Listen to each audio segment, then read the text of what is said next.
통일 신라 시대에 기록된 삼국유사에는 기이한 이야기들이 많이 기록되어 있습니다.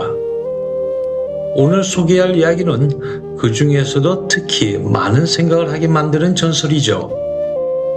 사랑하는 여인을 자신의 손으로 죽여야 했던 남자, 그리고 아무도 알지 못했던 그녀의 비밀, 과연 이 이야기는 무엇을 전하고자 했던 것일까요? 지금부터 삼국유사에 기록된 김연감호 이야기를 전해드리겠습니다. 봄바람이 아직 차가운 2월의 밤이었습니다. 흑륜사 마당에는 수십 개의 등불이 흔들리고 남녀노소가 뒤섞여 탑 주위를 돌며 웃고 떠들었습니다. 그러나 사람들이 하나둘 집으로 돌아가고 등불이 꺼져가도 김연만은 자리를 뜨지 않았습니다. 텅 빈 탑 주위를 홀로 돌고 또 돌며 나지막이 연불을 올렸습니다. 그렇게 홀로 탑을 돌던 그의 눈에 문득 한 처녀가 들어왔습니다. 인기척도 없이 나타나 조용히 탑을 돌고 있는 그녀를 처음에는 그냥 지나쳤습니다. 그러나 돌고 또 돌수록 시선이 자꾸만 그녀에게로 향했습니다. 등불 아래서 마주친 눈빛은 한참이나 떨어지지 않았습니다. 그 밤 두 사람은 인연을 맺었습니다. 탑돌이를 마친 뒤 처녀는 조용히 발걸음을 돌렸습니다. 김연은 그냥 보낼 수가 없었습니다. 처녀는 몇 번이고 돌아서며 거절했지만 그의 발길은 멈추지 않았습니다. 그렇게 두 사람은 밤안개가 자욱한 서산 기슭을 지나 외딴 초가 앞에 이르렀습니다. 처녀가 조용히 말했습니다. 밤이 깊었으니 잠시 들어가 쉬었다 가십시오. 처녀가 먼저 안으로 들어서자 허리가 굽은 늙은 할미가 서 있었습니다. 처녀의 얼굴을 보자마자 할미는 모든 것을 짐작한 듯 낮게 한숨을 내쉬며 말했습니다. 이미 저지른 일을 어찌 되돌리겠느냐. 허나 네 형제들이 문제구나. 할미는 김연을 구석진 곳에 서둘러 숨겼습니다. 잠시 뒤 쿵, 쿵, 쿵 땅이 울리는 발소리와 함께 세 마리의 거대한 범이 초가 안으로 들어섰습니다. 불꽃처럼 이글거리는 눈빛, 흙바닥을 긁는 발톱 소리. 그러더니 짐승의 입에서 사람의 말이 흘러나왔습니다. 사람 냄새가 나는구나. 오늘 밤은 운이 좋은 날인가 보다. 김연은 숨을 죽였습니다. 심장 소리가 귀까지 울렸습니다. 할미와 처녀가 범들을 꾸짖었지만 그 으르렁거림은 쉽게 가라앉지 않았습니다. 그 순간 맑은 하늘에서 갑자기 번개가 내리쳤습니다. 거센 바람이 몰아쳐 등불을 꺼뜨리고 어둠 속에서 목소리가 울려 퍼졌습니다. 너희가 지금껏 저지른 살생의 죄악을 하늘이 묵고하지 않겠다. 범들의 눈빛이 흔들렸습니다. 그 사나운 짐승들이 처음으로 두려움에 몸을 웅크렸습니다. 그때 처녀가 앞으로 나섰습니다. 제발 오라버니들이 멀리 떠나 회개한다면 그 벌은 제가 대신 받겠습니다. 바람은 사라지고 하늘은 아무 말이 없었습니다. 그 침묵이 곧 허락이었습니다. 범들은 처녀를 바라보다 말없이 고개를 숙이고 어둠 속으로 사라졌습니다. 구독, 좋아요 부탁드립니다. 처녀는 천천히 김연에게로 다가왔습니다.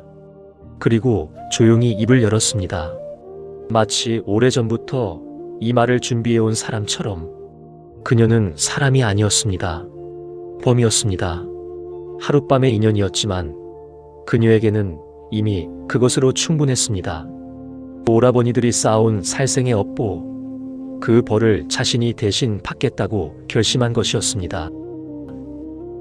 나는 비록 당신과는 다른 종류의 존재이나 이미 부부의 연을 맺었습니다. 이제 집안의 재앙을 막고자 제가 대신 죽으려 합니다.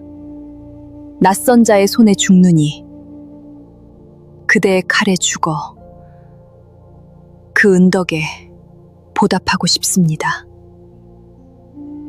내일 제가 범의 모습으로 성 안에 들어가 소란을 피울 것입니다. 왕께서는 저를 잡으라 명을 내리겠지요. 그때 나서 북쪽 숲으로 따라오십시오. 김현은 처녀를 보며 말했습니다. 당신을 죽여 벼슬을 얻을 순 없소. 그러나 처녀는 흔들리지 않았습니다. 이 죽음은 저의 소원이자 천명입니다. 다만 한 가지, 제가 떠난 뒤 저를 세우고 불경을 훑어 좋은 과보를 빌어주십시오. 제발 약속해 주십시오. 김현은 한참을 말이 없었습니다. 그녀의 눈을, 이미 모든 것을 내려놓은 그 눈을 바라보다 천천히 고개를 끄덕였습니다. 두 사람은 눈물 속에 작별했습니다. 다음 날 아침 성 안이 발칵 뒤집혔습니다. 거대한 범 한 마리가 성 안을 휘젓고 다니며 사람들을 해쳤습니다. 결국 원성왕의 명으로 방이 붙었습니다. 범을 잡아오는 자에게 이찬의 벼슬을 내리겠다 합니다. 병사들이 앞다퉈 나서는 그 자리에서 김현은 아무 말도 하지 않았습니다.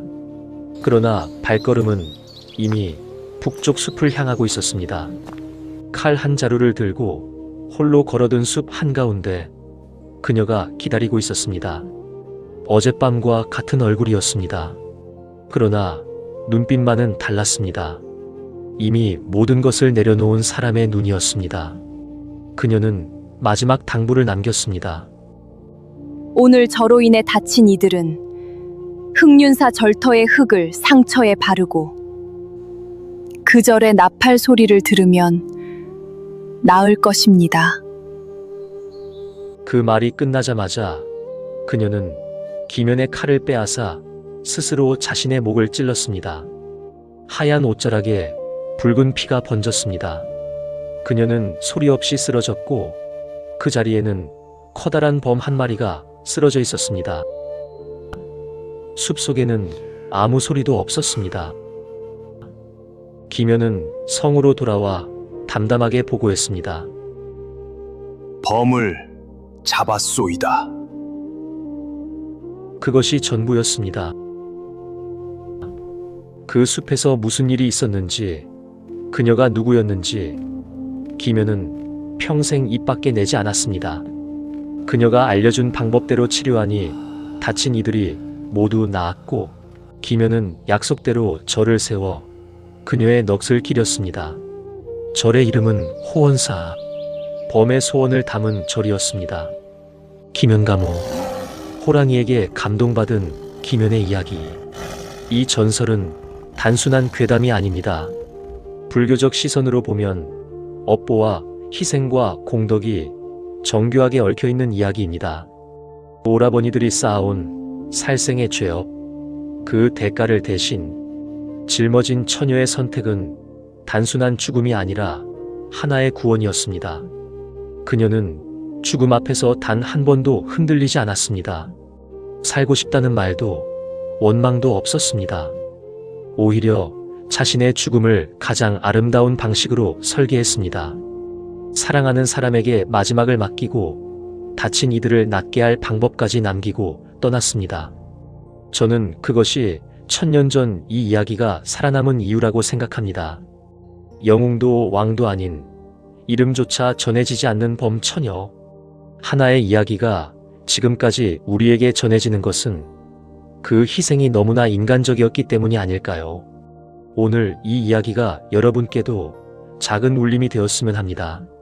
지금까지 김현가모였습니다. 감사합니다.